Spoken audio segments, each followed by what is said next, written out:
تو کوئی یعنی سمندر اوپر ہے، اور جیسے ہم کراچی کو بعض اوقات کہتے ہیں کہ کراچی کے بعض حصے نیچے ہیں سمندر کی سی لیول سے، تو وہ جو چٹانیں ہیں اس میں سوراخ ہو گیا اور اس سے پھر وہ پانی آنا شروع ہو گیا، اس کی طرف اشارہ ہے۔ یا دوسرا یہ کہ علامتی طور پہ کہ زمین پہ پانی بھر گیا چاروں طرف، اور تنور جو کہ آگ اگلنے والی چیز ہے اس میں بھی پانی ہی پانی تھا، اتنا پانی آیا، اور اوپر سے بارش مسلسل برس رہی تھی، تو اللہ تعالیٰ کے حکم سے یہ برستی رہی، تو ایسا خوفناک طوفان آیا کہ اللہ کی پناہ۔ اس طوفان میں یہ کشتی جو تھی وہ ٹھاٹھے مارتے ہوئے سمندر نما وہ ظاہر ہے وہ صورت اختیار کر گئی زمین، تو اس میں سے یہ کشتی جا رہی ہے، تو اس میں پہاڑوں کی ان موجوں کی اوٹ، پہاڑ جیسی موجیں، یہ بھی قرآن حکیم میں ہی موجود ہے، اس کی اوٹ میں سے آپ کو اپنا فرزند، اپنا بیٹا نظر آیا، تو آپ نے اس کو کہا کہ تم میرے پاس آ جاؤ، تو اس نے کہا کہ نہیں، میں اس سے اونچے پہاڑ پہ چلا جاؤں گا اور مجھے پہاڑ بچا لے گا۔ تو سیدنا نوح علیہ السلام نے کہا کہ آج اللہ تعالیٰ کی رحمت کے علاوہ کوئی نہیں بچا سکتا، اس کا حکم جو ہے نا آج آ گیا، اور وہی جو سرکش قوموں کا انجام ہوتا ہے وہ انجام آج آن پہنچا۔ تو بہرحال یہ واقعہ، یہ ڈائلاگ ہو رہا تھا، تو قرآن حکیم کے الفاظ ہیں کہ ایک موج ان دونوں کے درمیان حائل ہوئی اور اگلے ہی لمحے آپ کا بیٹا غرق ہو چکا تھا۔ تو کہتے ہیں کہ اس بیٹے کا نام یام تھا، اور جو کشتی میں موجود تھے وہ 3 بیٹے تھے، ہیم، سیم اور یافس، ہم سب انہی کی اولادیں ہیں یہ کہا جاتا ہے۔ تو بہرحال جب وہ غرق ہو گیا بیٹا،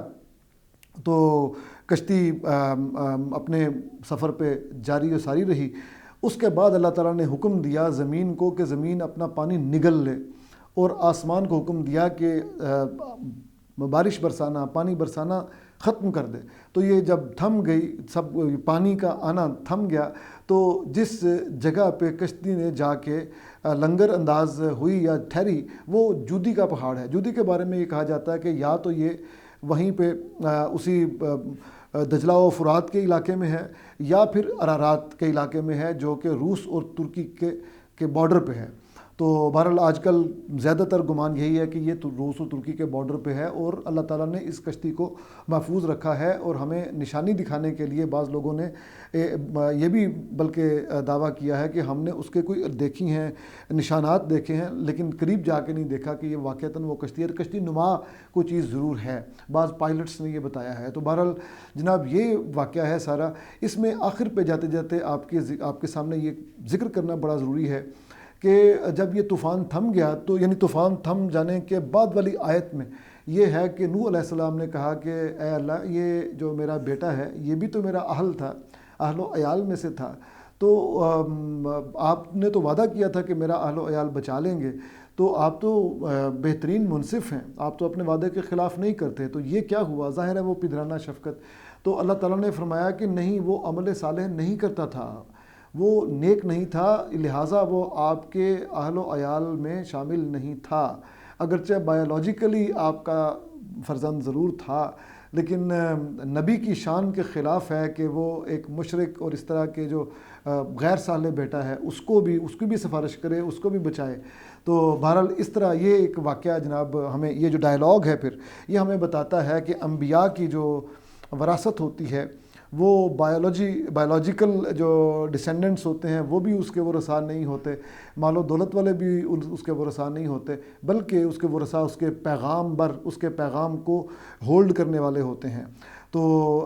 بلکہ وہ کیرن آرمسٹرانگ نے لکھا ہے کہ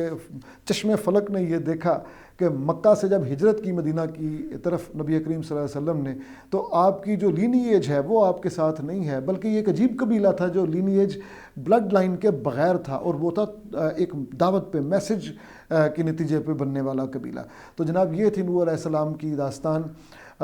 کشتی نوح کیسے بنی اور طوفان نوح کیسے آیا، کیسے تھما، اور آپ کا جو بیٹا تھا وہ کس طرح اس میں غرق ہوا، اور اس کے بعد پھر